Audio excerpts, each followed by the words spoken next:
going on, guys? Welcome back to the channel. You know who it is by now. Jimothy. So ladies and gents, we are here with some of my thoughts on the ban list. Now the ban list was a very interesting one in the sense that Konami did not do a whole lot to the metagame. In fact, it was very minimal, to be honest. So if you haven't seen the ban list, you've been living under a rock right now. I'm just going to go over it real quick.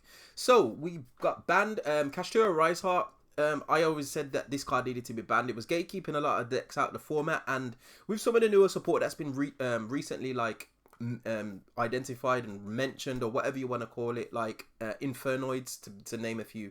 The graveyard needs to be a little bit more accessible, and the Rise Art was just basically saying no to graveyard, so it was important that he went. It's unfortunate for Kashtira, but they have had their limelight in the they've had their spot in the limelight for a long time now, so it's nice to be able to kind of like revert back to some of those decks that do use the graveyard a lot more, because Macros Cosmos is rough. Dragon Link got hit. Bestial Magnum up, Chaos Space to 1. Dragon Link can still do all the stuff that it was doing before, just less consistently. If you do see Regained, however, and you've got Magnamut in the graveyard, you almost don't basically miss him, because you can just keep looping Magnamut off Regain, and you just get the infinite adds, which is what he was doing before anyway. It's just that it's a little bit less consistent. It kind of like reminds me of what they did to Circular in Math Mech. They just basically hit the consistency. If you want to be able to keep facilitating that play, you need to kind of like give up something, so it needs to be played into. So definitely an interesting hit, but Dragon Link is not dead. You can still play the deck, and who knows, we're going to get some more Dragon support down the line somewhere, which again is going to make the deck broken. So yeah, it is what it is. And finally, we've got Salamangreat Gazelle as well as Herald of the Arclight. Herald of the Arclight, whatever, is fine. There is a little bit of a caveat to that, and I'm going to speak about that in a moment. But with regards to Salamangreat, again, this is a deck that is very close to me.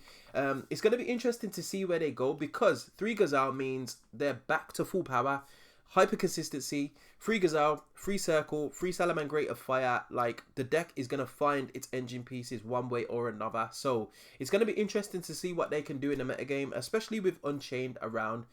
So ladies and gents, let's just get into some of my thoughts. So, 3 things stood out to me on this ban list, ladies and gents. Unchained, Rescue Ace, and Telements. Now, I'm going to start with Telements because Herald of the Orange Light. Now, it's not so much of a boon for Telements because all the Ishizu Shufflers as well as their Millers are at 1. So, Herald of the Orange Light, doesn't have as many targets as it used to before, so being able to kind of like negate as well as get the mill effect is not going to be as easy to do so. However, it's still a possibility. And the reason why I mentioned Telements, ladies and gents, and I said this previously on my most recent like rogue ban list, like Telements was being gatekept by Kashtira Rise Heart, and with him now out the format, they're free to just do whatever they want. Yes, there's still going to be some decks that are playing Shifter, Exo Sisters, Fluunderies, to name a couple. However, those decks are a little bit few and far between, and Telements can literally just push through a whole load of interactions, as well as depending on what engine it gets mixed with. You've got cards like Revolution Synchron that can just still facilitate it. It can play without a normal summon for the most part, although its normal summon is a little bit crucial, which tends to be Telements Rhino Heart.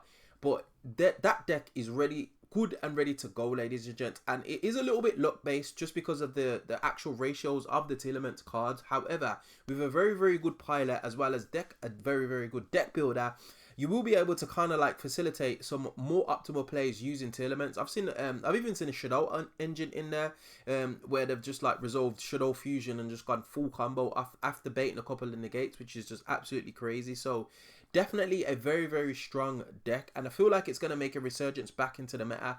I'm already seeing Primeval Planet Pellerinos just going up in price because people are kind of like speculating that Telements is doing bits and pieces. And I'm in a couple of like messenger groups, and a couple of people that went to a few tournaments today said there was like 5-0 with Telements, and I was just like, that's crazy. Like, already Telements is kind of like making a showing for itself. So definitely a deck worth thinking about. Now, Rescue Ace. Why did I mention Rescue Ace, ladies and gents? So Rescue Ace is a very powerful deck as it is. It does have a choke point in Turbulence, or even just like negating the Hydrants, search for Turbulence, or just be able to facilitate its plays.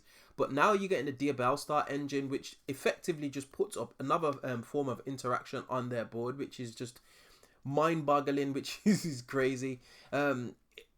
I feel like it's going to push the deck a little bit further into the meta because of the Diabellstar engine, which, come to think of it, ladies and gents, is going to be in a lot of deck lists just because of its nature. It's kind of like the new adventure engine, basically, where there's a lot of decks that can facilitate it. And especially with Konami pushing the fire typing a little bit more forwards, you're going to have decks that are just going to slot the Diabellstar engine into their deck. And it's a crazy engine. I think it nets you a draw. It's got like interruption, like super, super strong. So Rescue Ace is going to be one to watch, and when I've got a little bit more experience with it, ladies and gents, I'll definitely make a how to counter it, because it's going to be important. I can imagine that a lot of people are going to be kind of like sneakily picking up some Rescue Ace pieces because they're anticipating the arrival of the Diabellstar engine, so definitely something to keep in mind. So Unchained, ladies and gents, needs no introduction. Very, very powerful deck, very, very prominent in the current meta game. Like, some of the pro players are like main decking it, just maining it basically. It's won a couple of YCSs already. The new support has just let the deck go absolutely parabolic. Like, it's amazing what the deck does, and the amount of interaction that it plays through is just, it's crazy. And I feel like Konami did a good job with kind of like shifting the power balance to a different kind of deck, because typically it does end on a couple in the gates where there's a lot more interactive gameplay with a deck like Unchained in comparison to the floodgatey style deck that like Kashtira was for the most part, which definitely warped the format. So Unchained is a deck that you need to watch out for.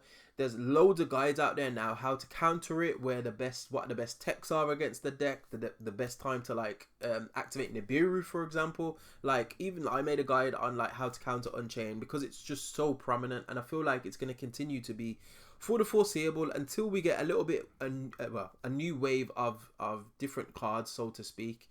So that's definitely something that is going to be prevalent going forward.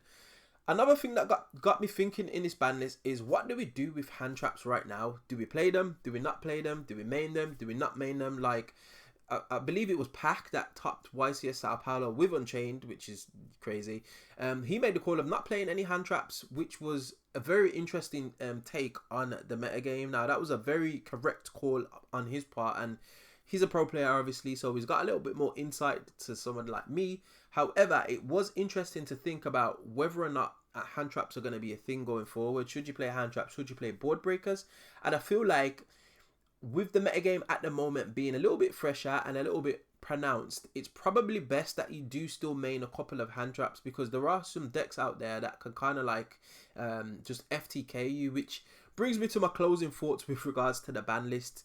For example, Manadium facilitating Hot Red Dragon, Archfiend King Calamity, like, you can't play the game plays, I think is frustrating. I feel like that's a card that could have been hit on the ban list, and Konami had a little bit of oversight in that. They should have got rid of it, in my opinion. It doesn't hinder the Manadium deck if it wasn't here. All it does is promote a non-game, which is just not fun to play against. Like, Yu-Gi-Oh is all about interactivity and kind of like outthinking or outsmarting your opponent, not just being able to kind of like put a card on the field that says you can't play the game and I win, basically. So I feel like Konami should have eliminated that for a stance. At first, I was a little bit frustrated with the Eradicator Epidemic Virus. I know that was kind of like floodgatey type cards, D-Barrier, for example. But then I actually stopped and thought about it. Like, EEV, like, if you're not playing against Labyrinth, you're not necessarily running into that card as much as you would think. It does have some high profile kind of like scalps to its badge of honor, but for the most part, you're not running into Eradicator Epidemic Virus.